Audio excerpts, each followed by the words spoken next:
Good evening, folks, and welcome to Here's the Deal. Man, we got a jam-packed show for you tonight.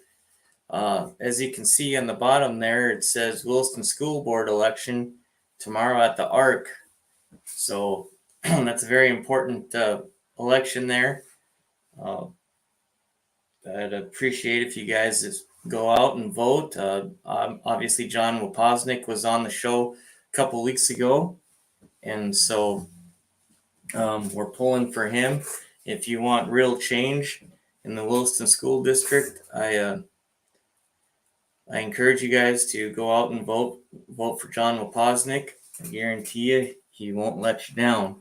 So, with that being said, tonight we have a guest that everybody knows. He used to be the co-host here, but now he's going to contribute just being a guest. And with that, I will bring on everybody's favorite Barber Rancher guy, Mr. Luke Simons.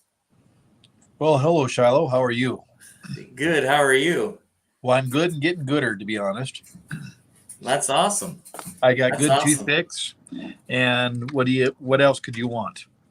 That's right. Hopefully, when they send me to the FEMA camp someday, they'll supply me with toothpicks. Well, by the way, that's not a toothpick. No, it's really not a real toothpick. I got real toothpicks. Yeah. I think you gave Carrie and I a pretty hard time about those things. So yeah, you don't have any more because they weren't as good as the ones I gave you. Fair enough. So how have you been? I've been well. Been taking a break pretty much from the political arena, and so having fun. Good. Well, before we start the show, I have something here I want to show everybody. It was a couple days ago that I was down there and seen you. And what did we get to do? Let's see here. Oh, right there it is. Oh, yeah. Our fishing trip. So I went down and spent the afternoon with Luke in his boat. We were on Patterson and we got to catch a few fish. Luke was a heck of a guide. I've never actually spent much time fishing. I mean, I went a couple times with my grandpa when I was a kid, but other than that, I've never really gone fishing. So we went out and spent, I don't know, what was it, Luke, about 5 or 7 hours on the lake that day? Yeah, I suppose so, because I put in about noon, I suppose, and we didn't get out of there until, what was it, 8? Yeah. I can't remember. Yeah. So yes, we had it was a fun time. I appreciate it. So while I was down there, I pleasantly asked Luke to come and join us tonight. So you didn't ask me, you told me, you bullied me. That's bullying. That's what that is. So what's on your agenda today? What do you want to talk about? King Burgum or what are you thinking? What would you like to start with? We got obviously we got Governor Burgum's announcement that he's running for president. And then we also got voting records that we can visit about too with the legislative session, this last legislative session. So that's pretty much what I have. Well, I mean, they're so directly tied to each other that you can't. Okay, so the ND GOP, the Republicans, the House and the Senate majority, we only have a handful of Democrats in our House and Senate, are going to support unanimously almost Doug Burgum for president. And they will. They'll absolutely do it. It's a power play on them. And that's how it'll work. This will be the first governor running for president in North Dakota that will have probably 97% of all Democrats supporting him in this state. And that's pretty unfortunate. People aren't taking him serious, but Shiloh, I would venture to say that they should take him serious. He is in the IT world. That's what he is. The whole system is ran by IT. Bill Gates is ran by IT. Facebook, all of it is IT. This is a very serious candidate, I believe. I don't like him, and I certainly wouldn't run. I'll say he's a hard worker, Shiloh. Hmm. He's smart. He's very smart. I just don't politically agree with him, and I certainly don't like who he aligns with politically, such as Bill Gates, the Soros crowd. That that crowd I do not care for, and that's who he is. That's who he's fundamentally with. Well, it's funny you say that, Luke, because I'm with you on that. When I first heard that he was thinking about this, my first thought was is that it's not a laughing joke just because of who he's got ties with. You're talking Bill Gates. You're talking even in the financial world, Mr. Wonderful. He's one of the sharks on Shark Tank and this deal with all the Bitcoin stuff going on. So that right there, I was, I agree with you in the fact that I think that he's for real. Now, as you know, we had Dr. Frank here back in February talking about elections and the modems and what went on there with, basically IT, what you just had commented on. And so I never thought of it that way up until you just said that. So that is another angle that, yeah, I could see them using. Well, So, Dr. Frank, I mean, basically is called out IT 101, mhm, and this man is 100% backed by IT. Just a fact. yeah, So I think we shouldn't discredit him. I think it's interesting that he's running against such a strong candidate such as Donald Trump, which is absolutely ridiculous. Um, now what they're trying to get sticking on him. I mean, the only thing they could possibly get Donald Trump on right now, kind of a little bit of a sidetrack here, but he probably removed, the tag on his mattress, which it says by federal law you can't do that. So maybe they yeah, could indict him on that. But it really this is almost it's not almost it is hilarious, really, of yeah, what's happening. yeah. But It's it goes from crazy to crazier. I don't know, honestly. I don't know what to think. So on that well, whole deal, but I don't know why they're teaching people to read anymore because people aren't reading. Um, I mean, we have all this information here, um, and people can find out their own information. I mean, there's so much data out there, and people just aren't looking. That's the sad part. yeah, But no, I so agree. before you jump in to the voting records, I think it's Sure. important to say William Wallace. The movie The Braveheart. A lot of people watched. William Wallace's enemies were not England. They were his own government. That's who he was fighting. He was fighting his own government. And right now, we are fighting our own government. We are fighting people that literally are being paid off to get this agenda passed is what they're doing. 101 from our school boards, you name it. And I just wanted to say that before we start talking about the voting record because really you can't tell the difference between the voting record of the Democrats and the Republicans. Right.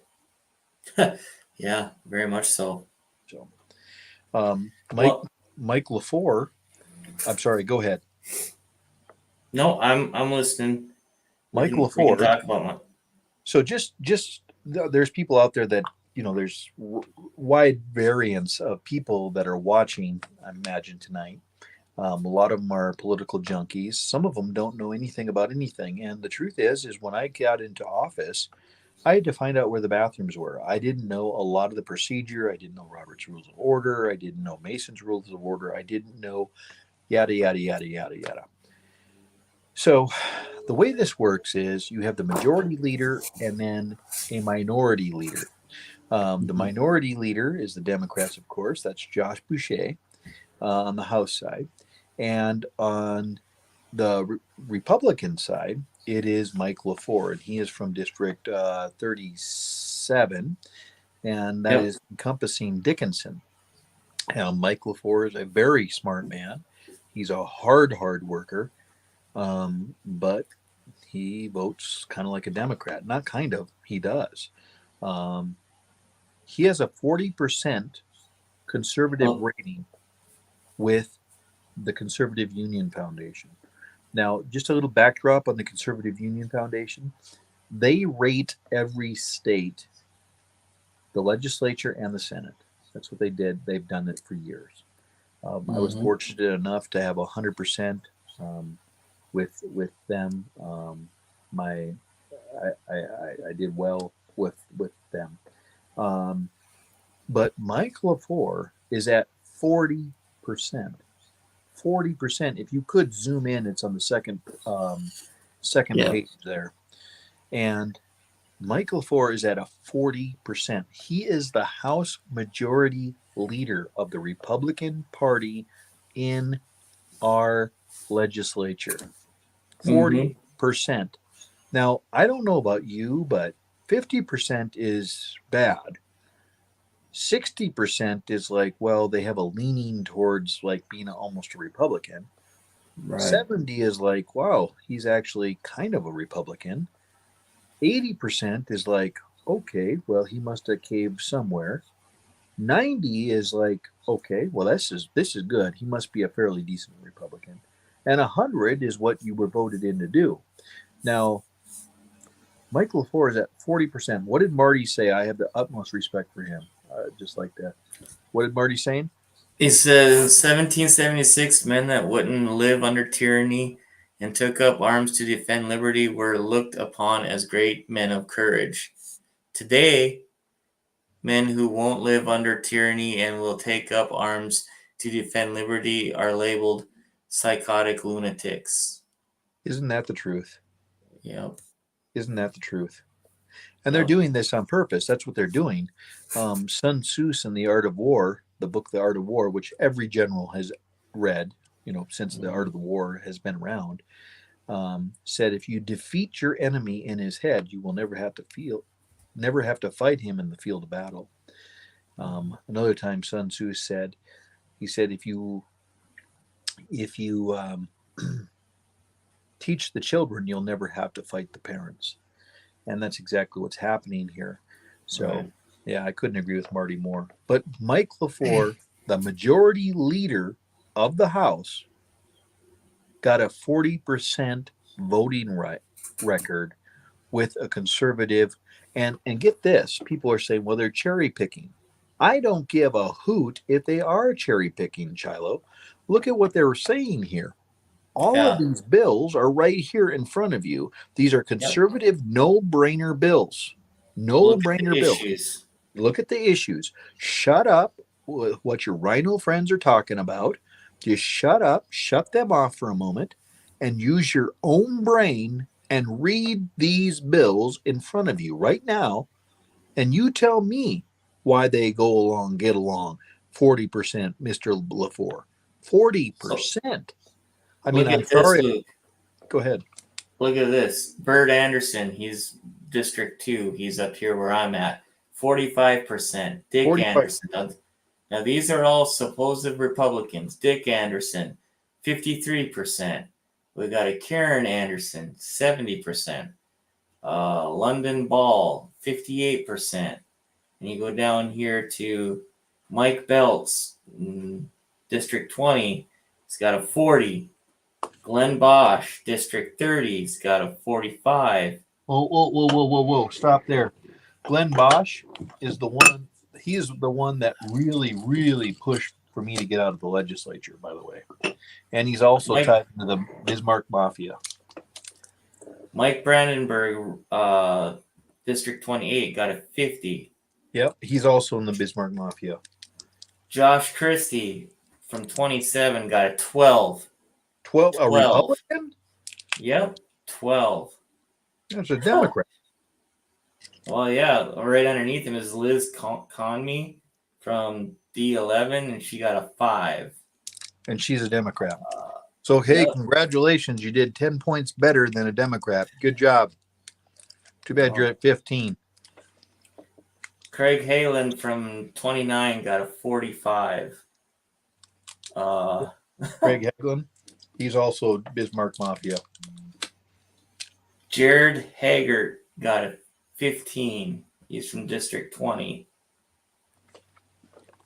Jim Oh, Casper, that's surprising. He got a 95, especially after him trying to overturn term limits. well, wait a minute. Kind of So surprised on that. that doesn't surprise me at all. Jim Casper is a fairly conservative guy. I just Is disagree he? with him. Oh, very much so. Very much so. Jim Casper has been holding the fight for a long time. Okay. He can be owly, but the guy is a force and a reckoning ball. I have the utmost respect for him. I disagree with him now and then, as I Yep. did with the whole, and you know where I stood with the voting thing. I agreed with him, but you Yep. don't overturn the will of the people. Right. So no, I think he's a great guy. He's conservative. Gary Craig got a 60. Mike LaFleur is 40. And Donald Longmire majority from leader, majority leader. the boss of the Republicans. Donald Longmire got a 30, and he's up here Longmore. in District 2.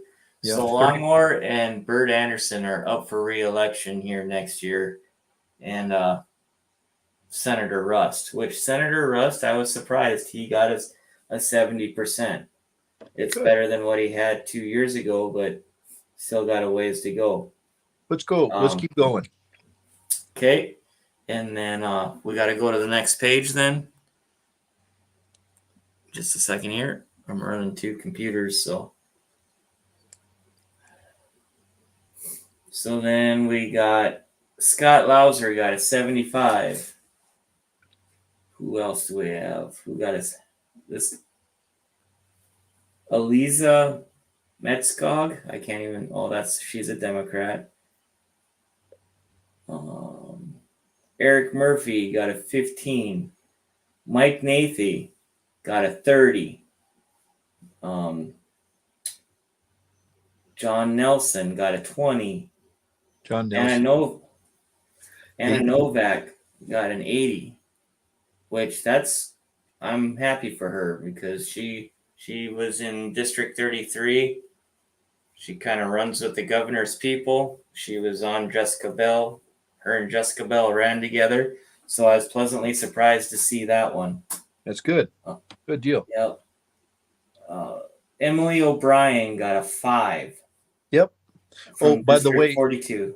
Allegedly, she's one of the ones that said, and I've never seen a report or even heard saying anything, or she never told me anything. Allegedly, she said that I would talk to her inappropriately. And that is like the biggest evidence, supposedly, that they had against me was Emily O'Brien, which, by the way, did the exact same thing to the Fargo dean of the college. So go figure. Right. Yeah. Jeremy Olson got a 58 out of District 26. And who do we got here? Mitchell Osley got a 28 from Republican? District 12. Yep. Todd Porter from District 34 got a 58. Yep. Doesn't surprise me. Brandon Pritchard got a 95. Good job, Brandon. Brandy Pyle from District 22 got a 20. Yep. Hey, Brandy Pyle is one of the ones that made false accusations against my character. David Richter. He's a Republican from District 1, got a 15. Oh, wow. Nico Rios from District 23 up here in Williston got 100. The wild man. Good job, Rico. That's awesome. Yep. Get this. This is the best one, being she's out whining because there's a conservative group that took over her district. But Shannon Roars Jones. Yes. District 46. Guess what she scored?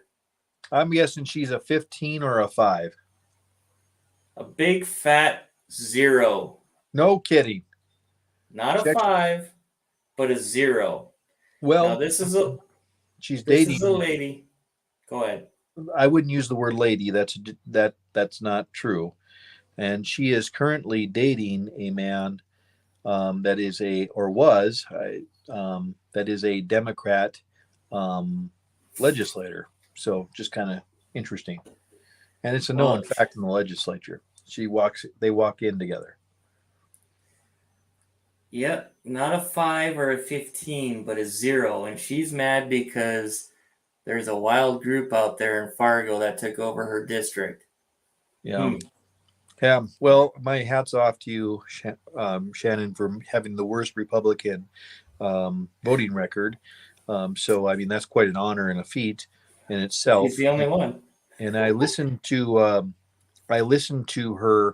on the radio, Rick Becker shared a show, and she said that she probably won't be able to get in this time because the Republicans will be showing out in record numbers because it's a presidential election, and her Democrat supporters won't be able to vote, any, mini, miny, mo, back and forth. Right.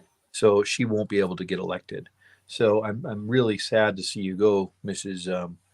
Roars Jones. I think that's the only last names. I'm not sure if she's changing that now or something. But yeah. Anyways, it's really sad. Mark Sanford from 17 got a 16. Ooh. Wow. Matched his district's number there. And then we have who else do we have here? That's them. Gosh, it's hard to tell. It's pretty bad when you have to look twice to make sure they're a Democrat. Yeah. And again, people say things like, well, Luke, these are cherry picked. Look at the bills. Look at them. Just look at them. We'll talk about that in a minute. Cynthia Schreiber Beck from 25 got a 10. Yep, that's normal for her. She's up in that oh boy, what's that little town right next to Fargo? Wahpeton area. Greg Stamen got a 30. Michelle Strinden, District 41, got a 40. Steve Swatek, Swiontek, from District 10, got a 55. Yeah, that's Paul Thomas from District 6 got a, what he get? He got a 55. Kelby Timmons from 26 got 100. These are all Republicans you're meeting?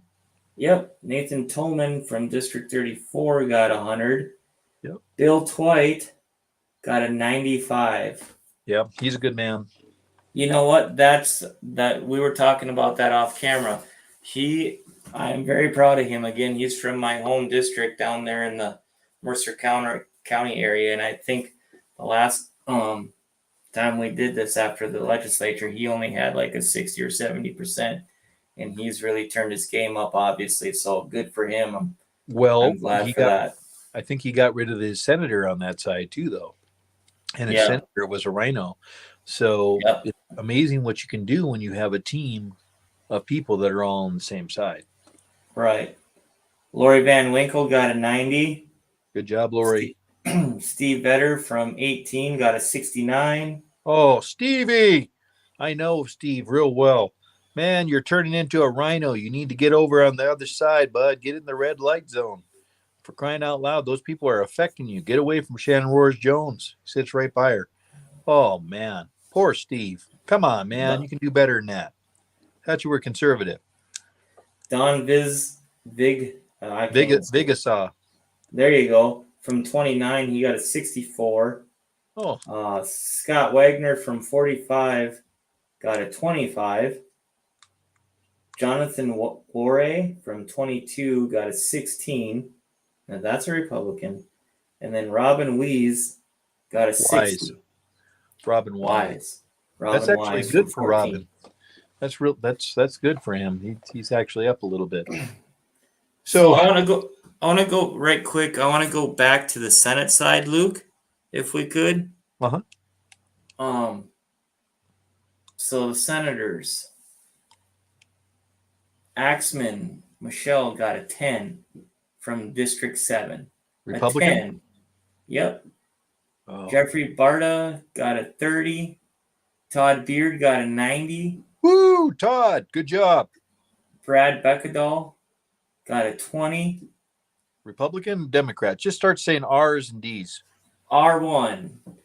Keith Bain from District 33 got a 90. R.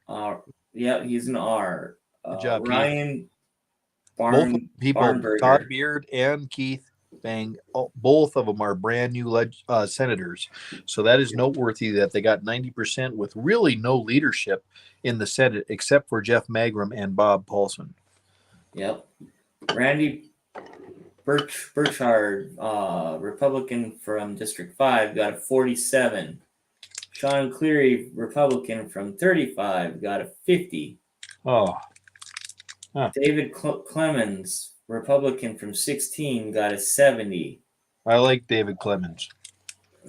Let's go here. Here's one. Kyle Davison, Republican 41, District 41, got a 15. Oh, good job. Dick Dever from 32, Republican.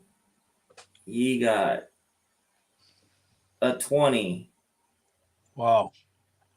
So David Hogue, Republican 38, isn't he the Senate Majority Leader? He is the majority leader of the whole Senate.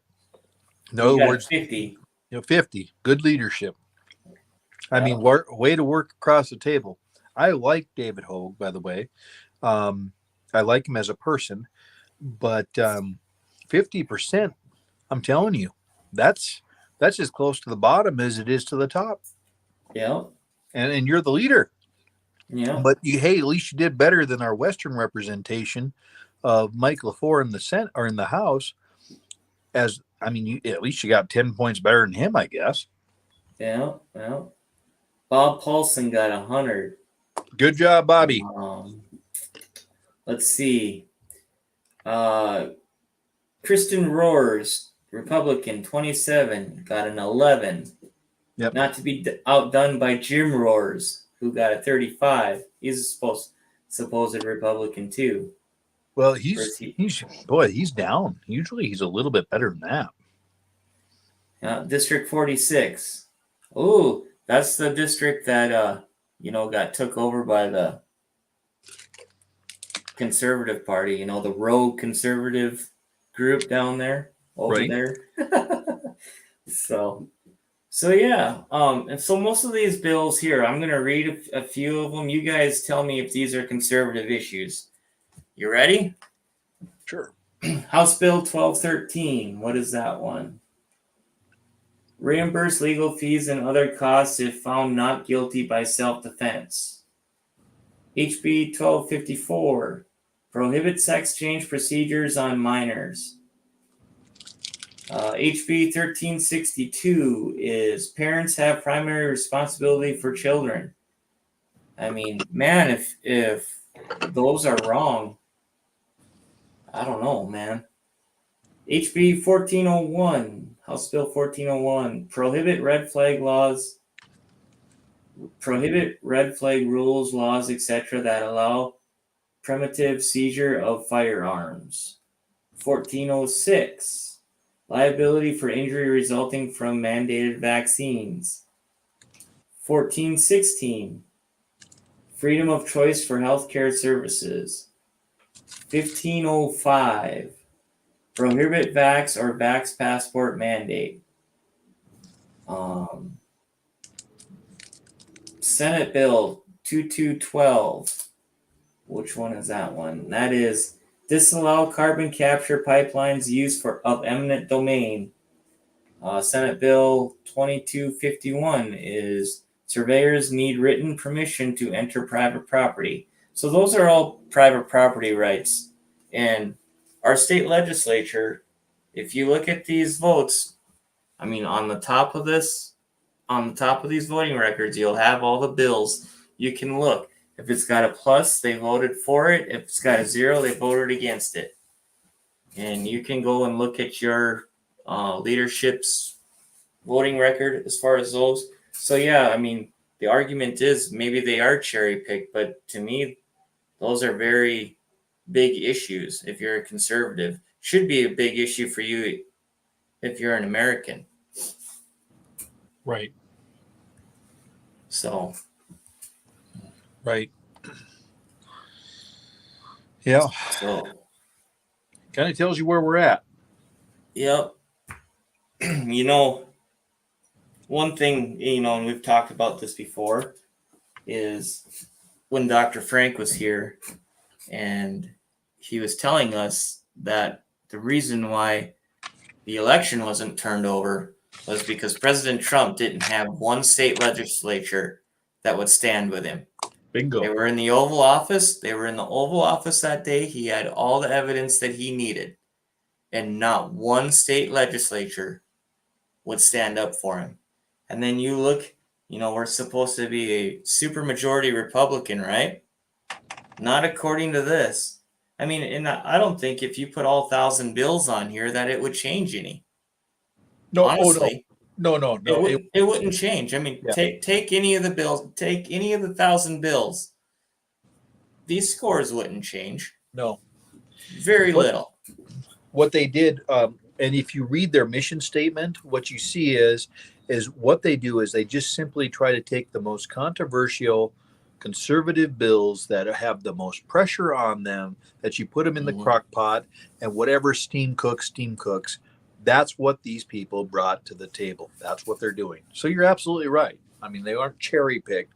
They're just controversial bills they were good bills that got, or they were bad bills and they vote how they got. Yeah. Okay, before we move on to our next topic, I'm just going to read this off because I do believe these people need to be recognized. So, as far as the Senate, there was only one person who got 100%. Bob Paulson. Yes, District 3. Yep. Good job, Bob. In the House, there was Representative Bellou, Larry Blue.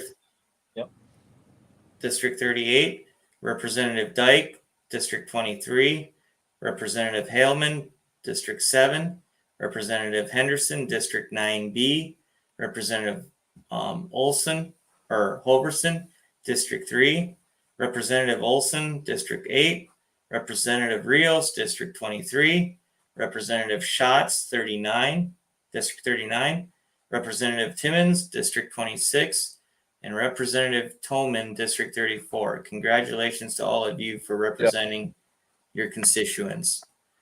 And then, last but not least, the only representative to score a 0, Representative Shannon Roars Jones. Congratulations. So with that, go ahead. How did Jay Elkins do? Jay Elkins. Let me see here. I gotta go back a page.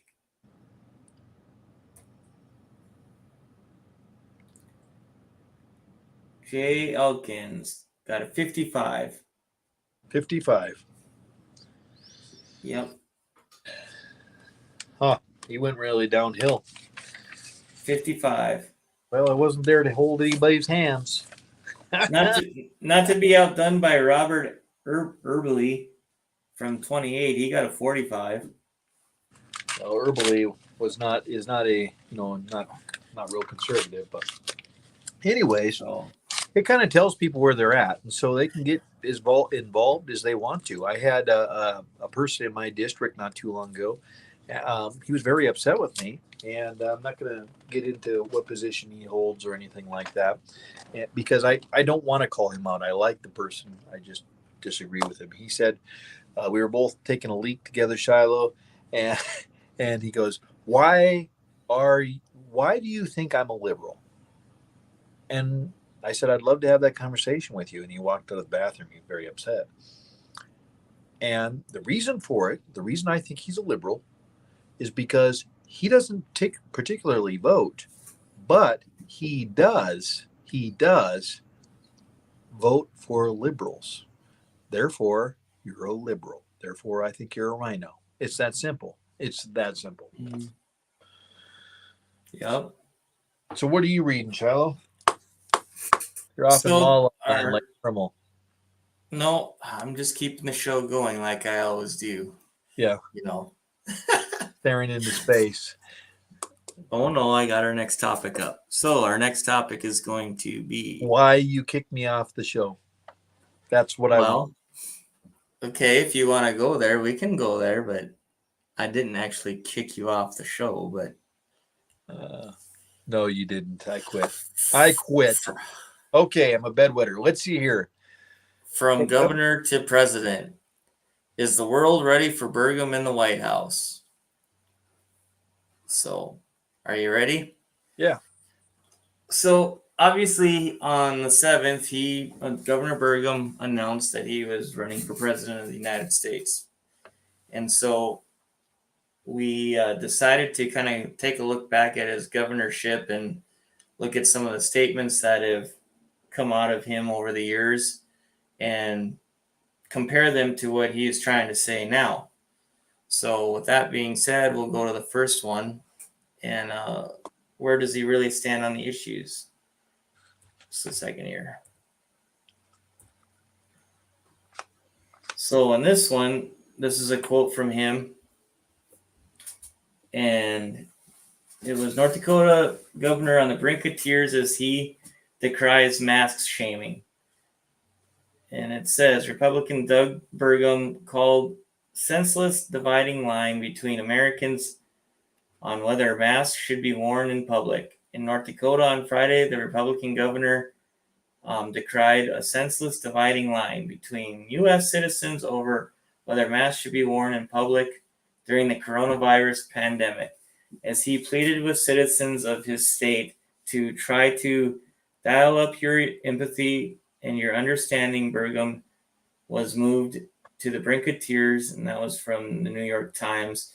And what he meant to say was, if you don't like mitigation measures, then get in line and get your vaccine. So, and this is the quote here. Today's ruling reaffirms what we've said from the beginning. The misguided vaccine mandate was blatant federal overreach by the Biden administration. Vaccine and boosters remain the best defense against COVID-19, severe illness, hospitalization, and death, and are readily available to all North Dakota residents. And we encourage those who haven't been vaccinated to consult with their trusted medical provider. So there was a video with this too, where it was, you remember back when COVID broke out and he was doing the press conferences every day. And basically on the video, I couldn't get it to upload correctly. He had said that if you didn't want to wear the masks, to go and get your vaccine.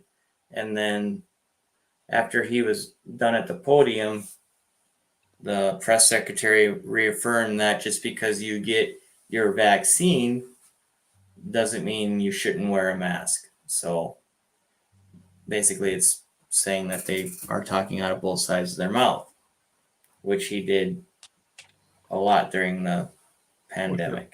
Sure. The next one is, and we don't need to go through all of these. I mean, these are just news articles from either the Forum or Tribune, or this one here says Governor Burgum was asked to leave. This was when he was asked to leave the Senate floor because of wearing jeans. This is when he was, go ahead. Yeah, which to me is not really an issue. Right. He's just It's trying just to relate to the people, is what's kind going of more funny than anything. But the sergeant of arms asked him to leave the Senate floor because he had jeans on. Yeah. So here's one on the red flag laws. Governor Burgum signaled some conditional support for so-called red flag legislation to curb gun violence Tuesday, August 6th, after two mass shootings over the weekend. The Republican-controlled State House earlier this year easily rejected legislation allowing judges to issue protection orders temporarily preventing people deemed dangerous from possessing guns. Critics said that it infringed on constitutional rights, which proponents dispute. In a statement, Burgum suggested the idea has some merit. We must ensure that law-abiding citizens aren't denied their Second Amendment right without due process first. But if family members or law enforcement believe an individual is suicidal or mentally ill and a danger to themselves or others, and a process can be established through the courts to keep that person safe after ensuring their rights due process. That's worth considering, he said. A Burgum spokesperson said the statement wasn't meant to suggest that he would have signed this year's bill had it reached his desk. The spokesman wasn't sure whether Burgum would advocate for such legislation when lawmakers reconvened in 21. On abortion, Burgum told me that America before the landmark Roe v. Wade decision was a dangerous place for women. He also said he doesn't feel qualified to make decisions on where life begins. Had Burgum been governor, he would have voted all but one of the pro-life laws passed by the state legislature in recent years. He supports the legislation that bans abortions for things like gender selection, Grand Forks Herald. So, and it just keeps going on from there. I mean, we could go on and on about the abortion deal, and with the House bill earlier mentioned, the gender surgery and all of that. And I think, wasn't it the bathroom bills that he vetoed? Do you remember? Yeah. And some of them you could argue, I mean, there would be there's a lot of interesting conversations. I mean, okay, let's just think about this for a moment. You know where I stand on transgenderism, bathrooms, etc. But a private bathroom is a private bathroom, private business, etc. Do we believe in private property rights? I'm just bringing it up. And that may not be the direction he was coming from, but if Target wants to be a Luciferian, anti-Christian environment, they have the right to do that in America. I also have the right never to walk through their store again in my life, which I won't. I won't. And people are voting with their pocketbooks. What are they down? $18 billion, something like that. I just made that number off the top of my head. I don't know. The point is if they want to say that, donkeys can go into the women's bathroom and males bathroom, that's up to them, right?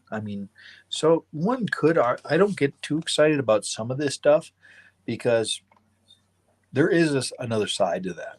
And it sounds like I'm talking on both ends of my mouth, but right, there is something to that.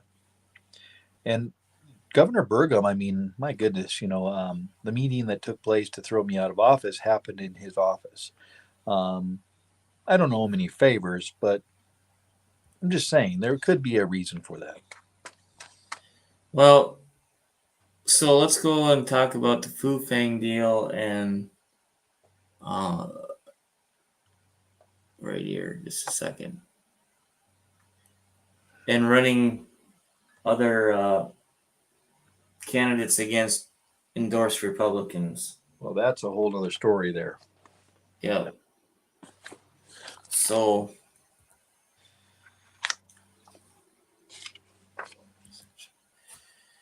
right here. So North Dakota GOP Governor Doug Burgum has shelled out nearly $1 million ahead of the state's primary election, largely to a political action campaign that historically has focused on defeating Republican far-right candidates or those who do not agree with his spending initiatives and policy goals. The second-term governor has given $935,000 to the Dakota Leadership PAC, according to the campaign files. The contributions continue to trend by the wealthy former software executive of reaching deep into his own pockets in the effort to help elect legislators more obliging to his wishes. In 2020, Burgum contributed more than $3.2 million to a political action committee headed by Levi Bachmeyer, Burgum's former policy director. Burgum has contributed more than $1.3 million to his own campaign 2 years ago, as well as donations ranging from $500 to $25,000 to about 20 incumbent and first-time legislative candidates. That comes from the AP News. And then he's helping bankroll political action campaign that is so far that has set his sights on defeating one of the state's most powerful legislators, a member of his own party. The move to campaign against House Appropriations Chairman Jeff Delzer in the June primary has drawn criticism that the first-term Republican governor and wealthy former software exec is crossing the separation of powers line by reaching deep into his pockets to buy the legislature more obliging to his wishes, which we all know that Jeff Delzer was defeated by, and Anna Novak took his spot, and she is the one that scored the 80%. So, which is good. Yeah, and actually, Jeff Delzer probably needed to go, honestly. Yeah. But, I mean, I hate to say that, but he just was no friend of the conservative movement, that's for sure. Well, but let's talk about some of the others, though, like Airtelt. He got districted out. Oh, yeah. Yeah, and they districted me out, too, by the way. Right. Yeah, the same people. And Mike LaFleur helped with all that. He assisted on all that. That's just a fact. And what they did with, he tried to get Jeff Mangrum out again. So, but, the bottom line is, when he announced, it was the same old dog and pony show that we heard in 16. How we need to be innovative and get techie and, less government. It's kind of ironic, when he ran on dwindling the government down, but just this last legislative session, he was pushing for more government employees. So, and then let's talk about the property rights and this carbon capture deal with, where do you start there? Anywhere from the pipeline and the property rights there to what the CO2 is actually going to do to our oil field, to who's getting the tax credits, because definitely isn't North Dakotans. So, you pick your topic. It's right. Well, and obviously anybody that's been following our governor at all knows that he's not a conservative. Correct. So,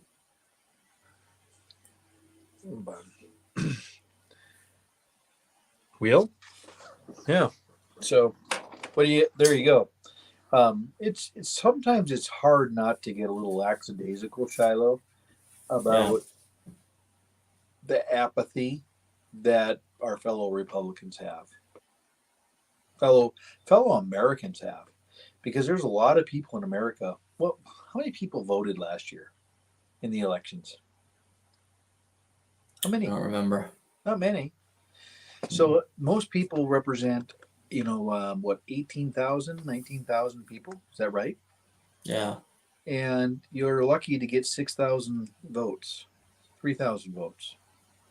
You're lucky. Even on a presidential year. Yeah. What's the math on that?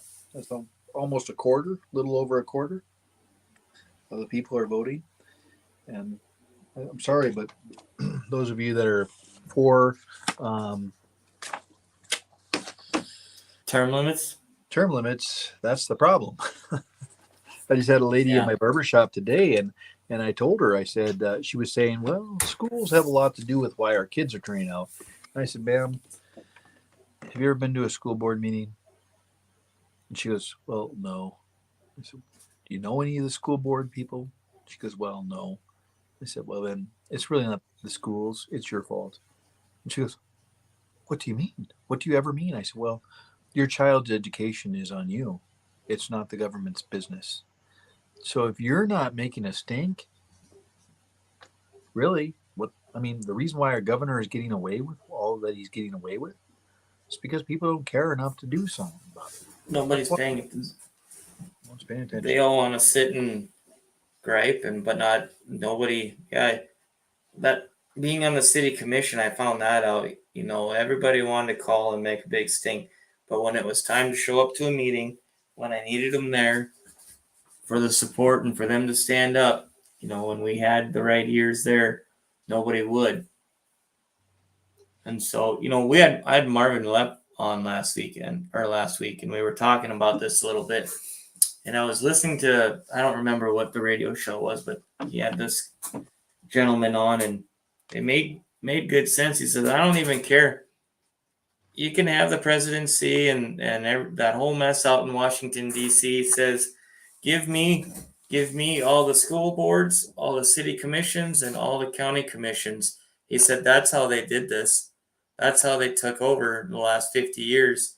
He said, you give me all those, you can have that mess out in D.C. He said, give me the school boards, because that's how they trained our youth, because nobody was paying attention. Well, that's true. My friend down in Texas, he's been on too. I know I've talked to you about him. That's Steve Friskup. He's a horse sale auctioneer, and they have a little fellowship down there in Texas too. And that's one thing that he always talks about too, is how we're the drop-off generation. And that's happened, because people are not paying attention to what's going on. So, yeah, we are the problem. All the tools are in our toolbox, but we are the problem. Everyone's busy and everyone has a problem. I was joking before we came on air that I'm kind of getting away from politics for a while. I'm just burned out on it. Honestly, it just cost me too much. And you're like, well, Luke, I said, I'm going to go fishing. And you're like, what if they take your fishing away? Well, then there'll be an uprise. But that's exactly the problem, though, is there hasn't been enough stuff taken away from people yet. Right. And that's where it's going on. And the sad thing is Dietrich Bonhoeffer, which I have his book around here somewhere. It might be at home. But he wrote a book, and he was a Lutheran minister that stood up against Mr. Adolf Hitler. And he made a famous statement. He said, when they came for the Jews, I didn't know the Jews. So it didn't really affect me. He said, when they came for the gypsies, I didn't know any gypsies. So it didn't really affect me. He said, when they came against the people that were standing up against Hitler, I didn't really know a lot of those. So it didn't affect me. He said, but then when they came against religious leaders that stood up against Adolf Hitler, there was no one to stand beside me. And that's what they do. They start whittling you down. One can just look at the North American Indians and see how that went down, and you'll understand perfectly what they're doing. They might be coming against a Cherokee, but not necessarily the Sioux. And, blah, blah, blah, blah. And pretty soon there was no one to stand with them. At one time, the Native American Army, military, if you will, was much, much greater than anybody else. Yeah. Yeah, what? What did I just say, Shiloh? What did I just say? What did I just say, Shiloh? Getting a text message, okay, from a viewer. What did I just say? He said my hair looks nice. Yeah. Yeah, he goes. And then you expect people to watch the show, and you're not even listening to yourself, and you're on the show. I see how this goes. It's only you.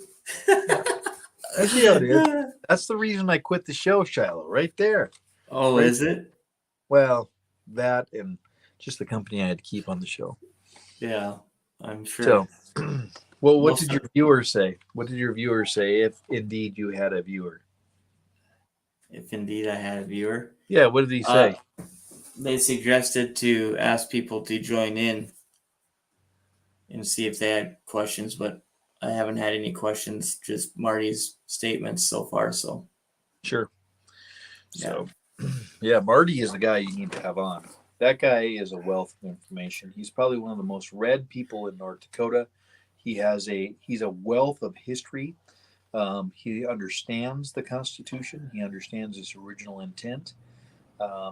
Marty is one of the smartest people I know. I wish I could hang out with him more. Marty, if you're still watching, I'm telling you, I would love to go catfishing with you. I would love to go catfishing with you. Tell me when you need to go down there, and I will be there. I will be there. I will be there. I will be there. He's got a boat now. Marty does? No, you do. Yeah, but catfishing, I think you fish from the shore. I I just don't. caught I a don't know. wonderful catfish, and I'm so happy about that. Now, if you would start a radio show that talked about fishing, I would be willing to be on that. Problem is I don't know anything about fishing. Of Well, course, I don't know. yeah, I was just gonna say, what's the difference? Doesn't matter. Gee, thanks. You don't even listen to me when I'm talking. You're like talking to people like, oh yeah, I can't believe he wore that today. And did you see his lunchbox? Mm-hmm. Yeah. Well, Shoot. it's almost 8 o'clock my time. Well, it's been nice having you on again. Like I Well, said, I'm gonna keep reading that book, Making Friends and Influencing People, because obviously it's working. well, I'll tell you what. Yeah, we'll see. Yeah, we'll see. All right, brother Luke. Hey, we'll talk to you later, my friend. Thanks for having me on tonight. Sounds good. Thanks for being on. Have a good night. You too. And that there is Luke Simons, probably one of my favorite people in the whole world. Not probably, just he was and still is. So him and I get along really well, and we're like brothers. So at any rate, that's our show for this evening, and we'll be back next week, and I'll see you then.